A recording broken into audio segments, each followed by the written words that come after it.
Bismillahirrahmanirrahim. Assalamualaikum warahmatullahi wabarakatuh. Yang kami hormati Bapak Dosen Dr. Adang Kuswaya MAG dan rekan-rekan mahasiswa pasca sarjana yang kami hormati pula. Perkenankan pada kesempatan kali ini kami akan mempresentasikan pemikiran Muhammad Archon dan Islam di Perancis. Kami awali dari biografi Muhammad Archon. Muhammad Archon lahir pada tanggal 2 Januari tahun 1928 dalam keluarga biasa di perkampungan Berber yang berada di sebuah desa di kaki gunung Taurith Mimaun, Kabilia, sebelah timur Aljazair.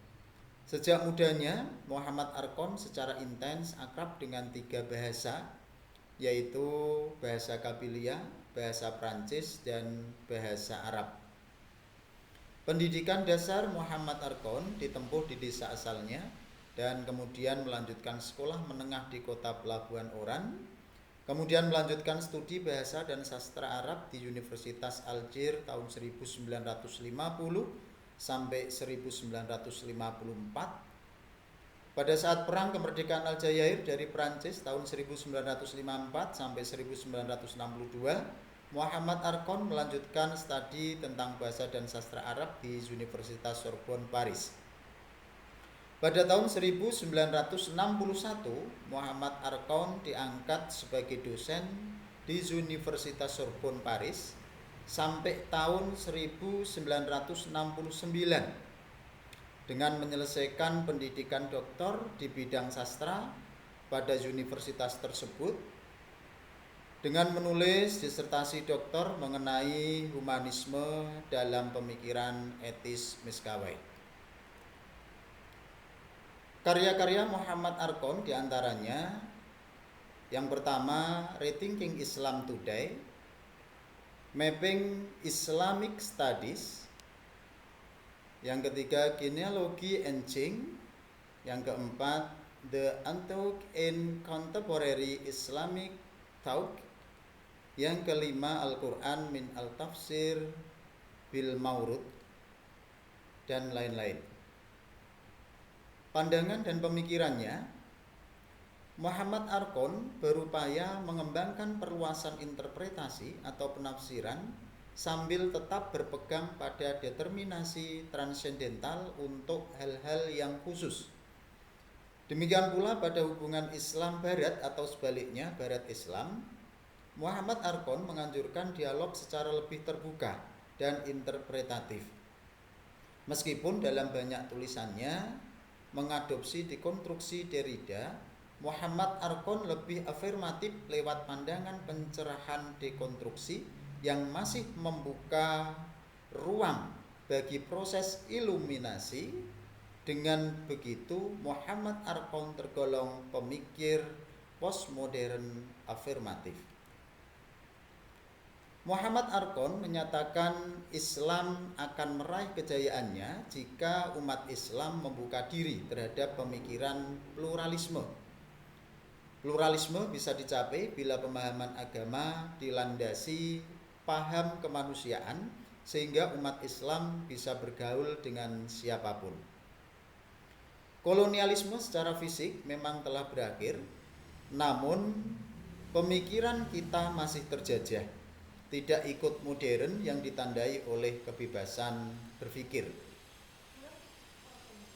Yang di pemikiran Muhammad Archon yang eksis, yang pertama yaitu tradisi hermeneutik, yaitu metodologi kritis yang akan memunculkan informasi, makna, dan pemahaman baru ketika suatu teks dan aturan didekati dengan cara pandang baru, terutama dengan menggunakan metode hermeneutika historis kontekstual. Yang kedua, konsep dekonstruksi dalam pembacaan Al-Quran. Strategi ini berawal dari pendapatnya bahwa sejarah Al-Quran sehingga bisa menjadi kitab suci dan otentik perlu dilacak kembali.